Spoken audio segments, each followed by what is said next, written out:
It's Tuesday, June 11. In the headlines, transport stakeholders to meet on Tuesday.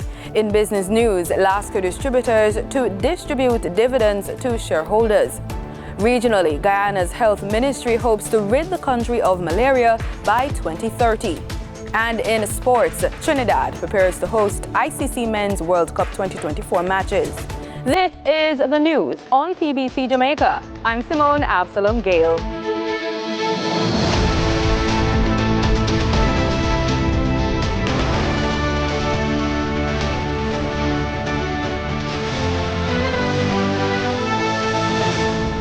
The public transport operators are back on the road following Monday's all-island strike. Communication between taxi operators and the Transport Ministry broke down on Monday, leading to many commuters being left stranded in the afternoon. Taxi operators withdrew their services in protest against the potential reinstatement of driver's license suspensions due to accumulated demerit points, a decision stemming from a June 5 meeting involving stakeholders and the Island Traffic Authority. Speaking to the press on Monday afternoon, Minister of Transport Daryl Vaz apologized for the disruption to commuters, adding that the strike was premature and unnecessary. He explains that a meeting to discuss the issues, including the suspension of licenses, is scheduled for Tuesday at the Transport Authority's head office. Thousands of commuters were left stranded across the island on Monday as certain public transport operators followed through with their plans to suspend services. Denita Rodney tells us more. Reports provided to the Jamaica Teachers Association JTA indicated that several schools experienced a reduced student presence due to the protest. Leighton Johnson, president of the association, stated that confirmation of the diminished turnout came from 4 out of the 6 education regions. What I do know is that, or what has been reported, that some schools within the corporate area have seen unusually low student turnout. Schools across the other regions 2, 3, and 4 have also indicated that student population has been low for today. Additionally, schools and administrators have indicated too that several teachers have called in indicating that they are unable to make it to work because of the unavailability of regular transportation and the taxi. Mr. Johnson noted that several high school administrators have devised alternative arrangements to support students undertaking external examinations. In terms of students doing CAPE exams and those doing the NCTVET assessment, we have reports that there are some schools that have arranged for private bus companies to assist in transporting the CAPE students as well as those who are doing NCTVET assessment to schools in regions 2 and 3 at this time. The significant withdrawal occurs as transport operators express frustration over ongoing police targeting of their members. They also argue that the impending demerit point system, currently under review as part of the Road Traffic Act, is unreasonable. Denita Rodney, PBCJ News. The Jamaica Public Service Company, JPS, says it is working on improving its system to allay concerns of the local authorities. The commitment was made after a meeting with the Mayor of Kingston, Andrew Swaby, and JPS Senior Vice President of Energy Delivery, Blaine Jarrett, along with other utility and city officials. According to a statement issued after the meeting, the JPS says the system has been developed as part of the Smart Street Light program, and the metering function of the smart controllers is currently being evaluated by the Office of Utilities Regulation. Plastic pollution is a global problem. According to the United Nations Environment Program, UNEP, every year 19 to 23 million tons of plastic waste leaks into aquatic ecosystems, polluting lakes, rivers, and seas. The Jamaica Information Service highlights the Jamaican experience with this global issue. It is all around us. It's in almost everything we use. At times it's impossible to imagine life without it, and yet life with it could cease to exist.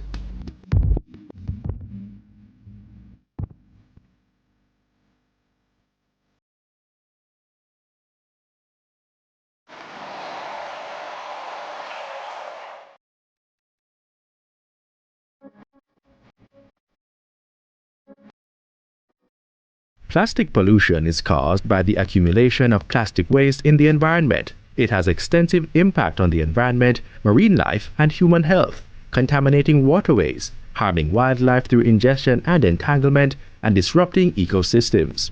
But if this thing is so dangerous, why did we begin to use it in the first place? Even better, why don't we just get rid of it? As humans lived and consumed much of the planet's resources, thinkers began to look for a better way to provide for the needs and desires of people while keeping the environment intact. After all, nature can only produce so much wood, metal, stone, bone, tusk, and horn. The search was one for something that could replace and spare the Earth's natural resources. John Hyatt invented celluloid, the first artificial plastic, but it was flammable. Leo Baekeland invented bakelite, the one responsible for modern plastic. Bakelite was the first fully synthetic plastic, meaning it contained no molecules found in nature. Marketed as the material of 1,000 uses, bakelite could be molded into almost anything, providing endless possibilities. The creation of new materials also helped free people from the social and economic constraints imposed by scarcity of natural resources.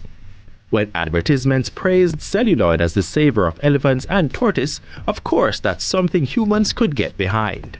Plastics began to replace other materials such as wood, glass, and fabric in our daily items. Thus, the plastic revolution began. Fast forward to now, and plastic is in everything that we use. Our bottles, kitchen utensils, food packaging, cell phones, televisions, computers, furniture, clothing, makeup, you name it. And thus the problem of plastic pollution. Did you know that almost every piece of plastic that you have used still exists? This is so because plastics do not biodegrade. That is, they do not decay naturally and in a way that is not harmful. Plastics generally only break down into smaller pieces, and even that will take some time. We'll continue to examine plastic pollution in subsequent newscasts. We take a more communal look at healthy living. As part of World Health Organization's Healthy Cities, the Global Urban Governance of Health and Well-being Initiative is working with cities around the world to strengthen participatory governance mechanisms. The initiative also provides city-to-city learnings and exchanges and aims to provide effective practices around the world to help empower urban leaders and enable local populations to reach their full potential. Here are 3 examples.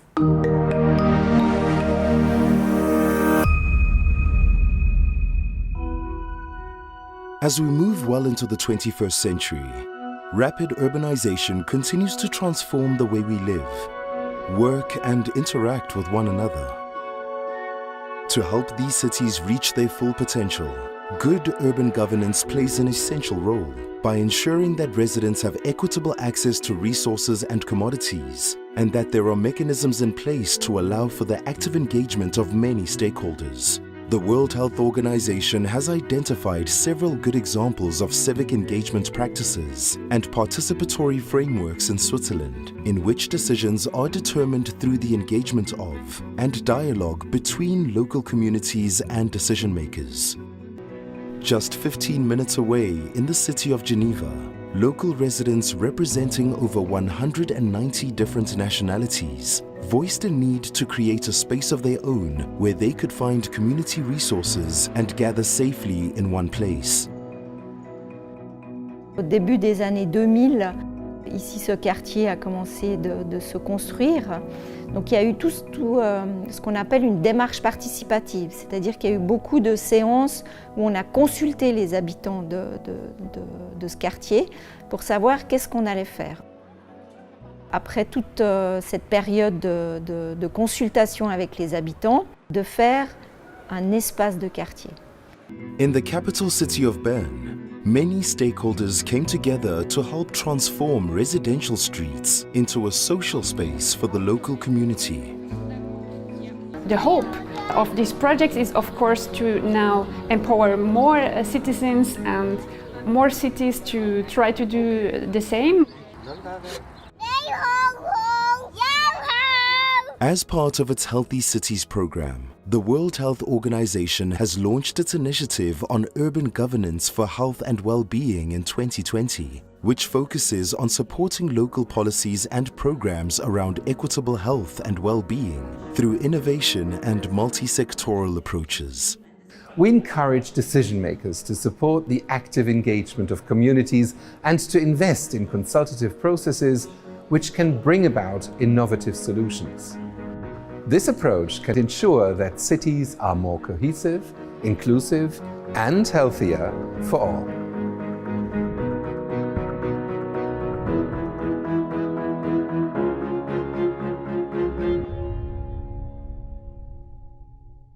Time now for the business report with Denise Williams.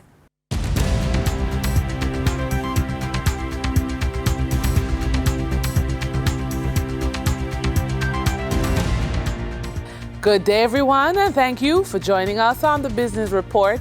I'm Denise Williams, your guide through the latest happenings in the world of business.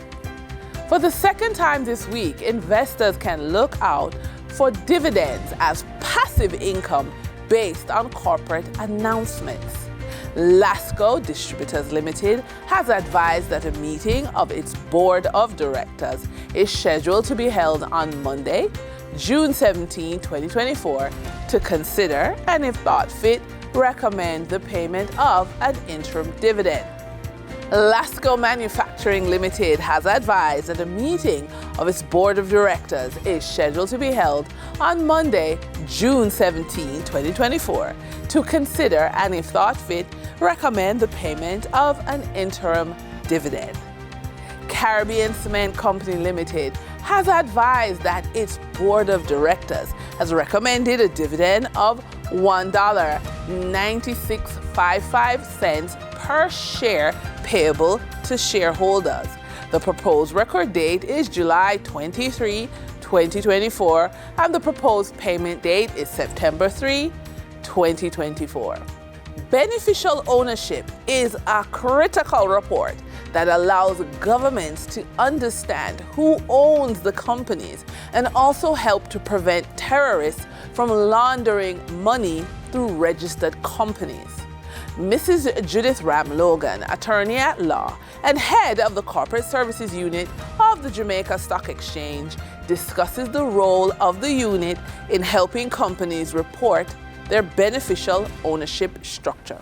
And we are here with Mrs. Judith Ram-Logan, head of corporate services at the Jamaica Stock Exchange. Welcome, Mrs. Ram-Logan. Thank you so much for having me. All right, so the buzzword in corporate Jamaica, or the buzz phrase in corporate Jamaica, is beneficial ownership. What is that, and why should we care? Well, the Financial Action Task Force, right, which is the international organization that looks at, that monitors money laundering and counterterrorism financing, right? They have, well, the Financial Action Task Force has indicated that all companies must provide information on their beneficial owners. What has been found is that money launderers and terrorism financiers, they use companies as a vehicle to launder money, right, and carry out their nefarious activities. So what the Financial Action Task Force has said is that to be able to clamp down on that, all companies must provide beneficial owners of their shares, who owns their shares or who really manages the companies, right? So it's like the puppet masters, who really calls the shots. Those are the beneficial owners. Right. And Jamaica well, the Companies Act has been changed to mandate that all companies must provide beneficial ownership information. And what has happened is that now the Companies Office is insisting that if companies don't provide that information, then they will be struck from the register. And when you're struck from the register, then what? Well, you're like a defunct company. You can't do anything. Can't the company's get a loan. dead. Can't get a loan. Nothing. Can't raise money on the stock exchange. No, right? So Yeah. it's that like the company is defunct. Right, so it's just Right. And no more. No more. Right? So this beneficial ownership is a serious thing. Yes. And for companies that want support, how can you help? Well, the corporate services unit provides corporate secretarial services. The corporate services unit is a part of the JCSD Trustee Services, which is a part of the Jamaica Central Securities Depository, which is a subsidiary of the Jamaica Stock Exchange. Right. So we offer corporate secretarial services. So if you want compliance activities, if you need to file an annual return and your beneficial ownership return, because every time you make a change to any of your corporate information, you need to file a beneficial ownership in form as well, a beneficial ownership return. All right. Right? So you need to, we can help you with that. So we can take the hassle and the worry out of your need for compliance. Awesome, thank you. Thank you, Mrs. Ramlogan. You're most welcome. During trading for the period June 10, 2024, the following companies represent the top 3 most active stocks that investors bought and sold on the Jamaica Stock Exchange. Wigton Wind Farm Limited ordinary shares with 8,402,944 units amounted to 23.85% of the market volume in terms of sales.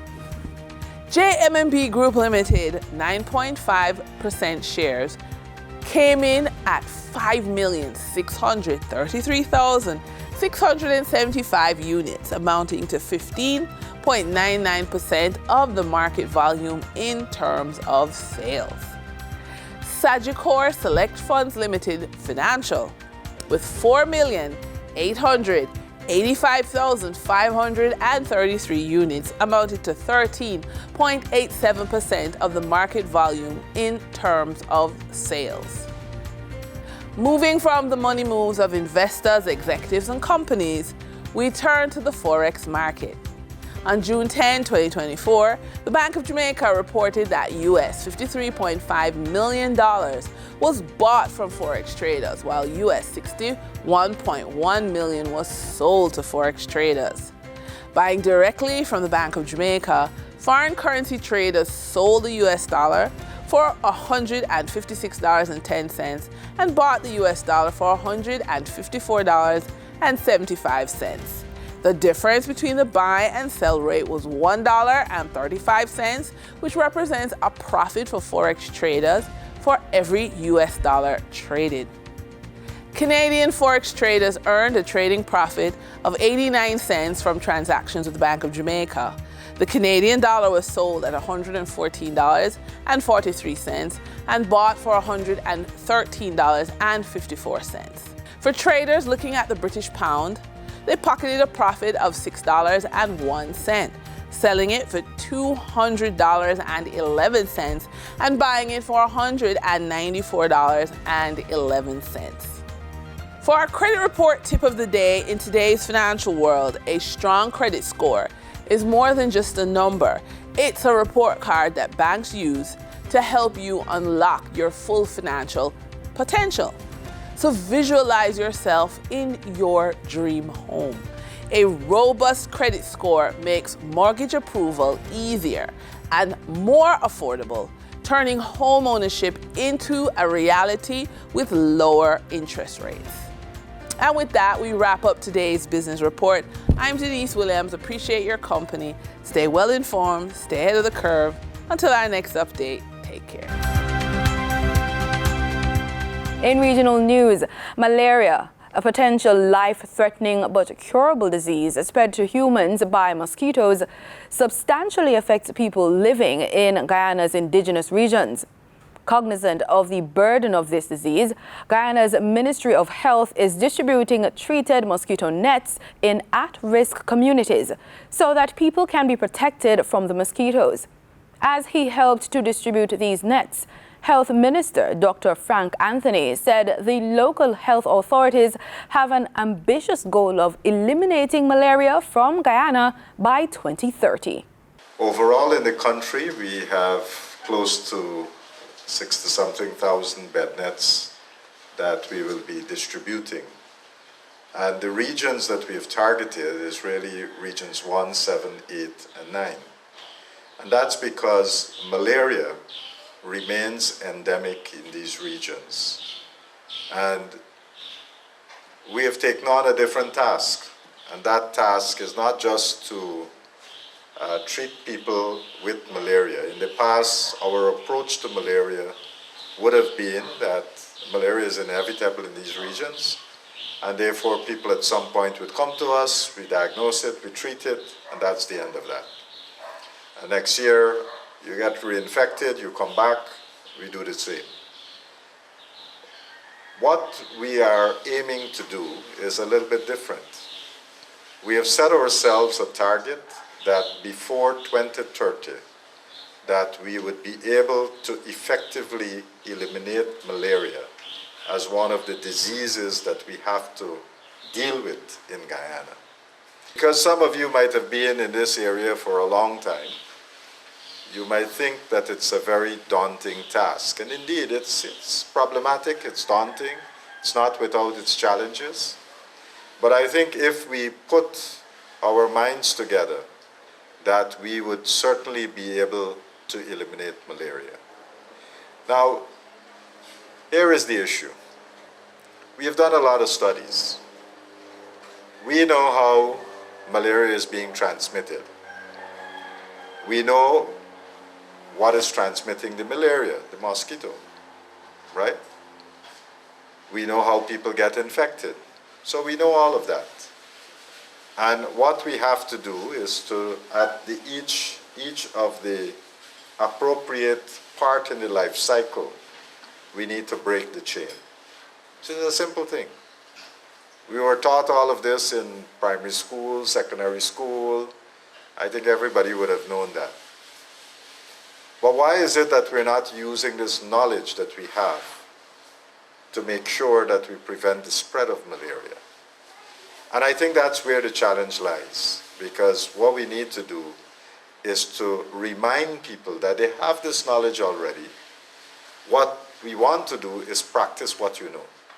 The embrace of science by the Caribbean Disaster Emergency Management Agency is paying off for the Barbados-based organization.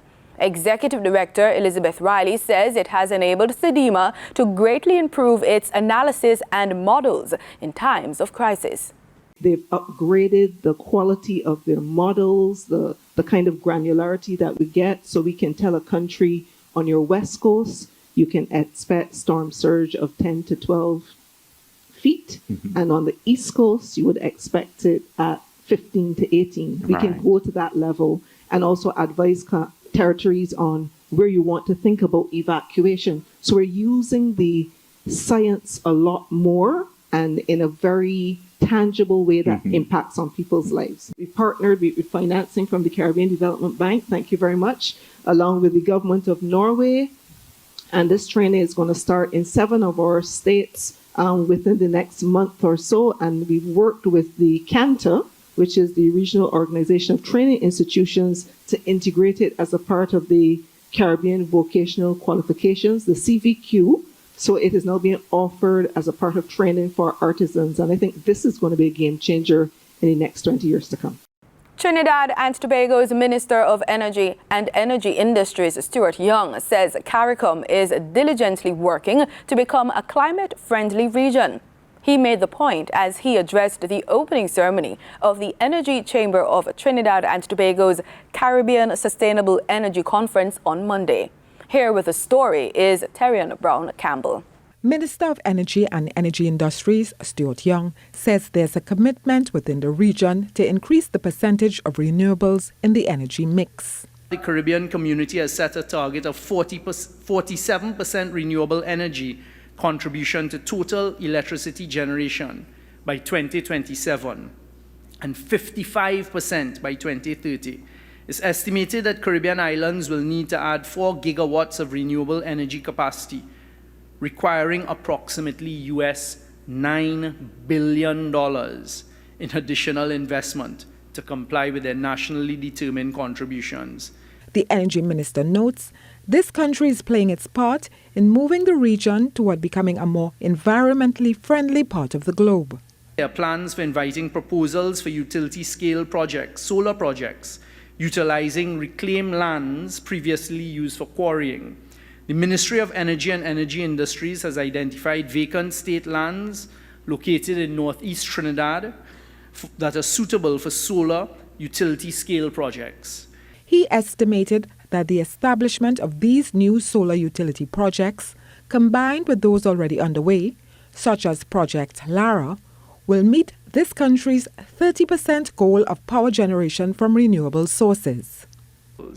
I intend to go to Cabinet within the next couple of weeks with a note to pursue an RFP for more utility-scale solar projects. We will do our part. In addition to solar, there are other avenues for collaboration between the state and private sector as the government pursues the diversification of Trinidad and Tobago's energy sector. The theme of the Caribbean Sustainable Energy Conference is Collaboration for Action, and it will run from Monday until Wednesday. Terry Ann Brown-Campbell, TTT News. Minister of Energy and Energy Industries, Sort Young, says this country is working to reduce the effects of the Carbon Border Adjustment Mechanism on the local economy. CBAM is a mechanism which penalizes imports from industries that fail to embrace green technology. The government has engaged with the European Commission. I myself was in Brussels not too long ago talking with those who have the responsibility of implementing CBAM. CBAM is a tool that they believe is being used to clean up the global climate. But again, unfairly, the reality is, once again, it is going to hit the smaller economies. Once again, it hurts countries like Trinidad and Tobago. In sports, the Trinidad and Tobago Police Service is urging members of the public, motorists and patrons intending to attend the ICC T20 Cricket World Cup games held at the Brian Lara Stadium to be aware of the temporary restrictions being imposed. More in this report compiled by Jason John. Acting Senior Superintendent of the Trinidad and Tobago Police Service, Brian Sudeen of the Southern Division, is urging motorists to be mindful of the temporary parking restrictions that will be implemented within the vicinity of the Brian Lara Stadium during the ICC T20 cricket tournament. This order shall have effect between the hours of 7 a.m. on Wednesday, the 12th of June 2024 to 2 a.m. on Saturday, the 15th of June 2024. Also 4 a.m. to 7 p.m. on Monday, 17 June 2024, and 7 a.m. on Wednesday, the 26th of June 2024, to 2 a.m. on Thursday, 27th of June 2024. Senior Superintendent of the Trinidad and Tobago Police Service, Calvin Thompson, explained that although these restrictions could inconvenience some motorists, they are necessary for the tournament. Much of the plans and what may appear to be inconveniences have been imposed for safety and security and in compliance with what we need to do to ensure that perhaps we get another World Cup again or similar events. We need to be compliant. Senior Superintendent Thompson also urged the ticket holders attending the tournament to pay close attention to the terms and conditions outlined on their tickets as they aim to enter the stadium. The stadium will be a no firearm zone outside of the security services. We advise that the legal holders of firearms lodge same at the nearest police station. It will not be allowed into the venue. That is part of the stipulations, and we will stand firm on it. The Trinidad and Tobago Police Service is pleading with all citizens to do their research prior to coming to the venue to prevent any inconveniences.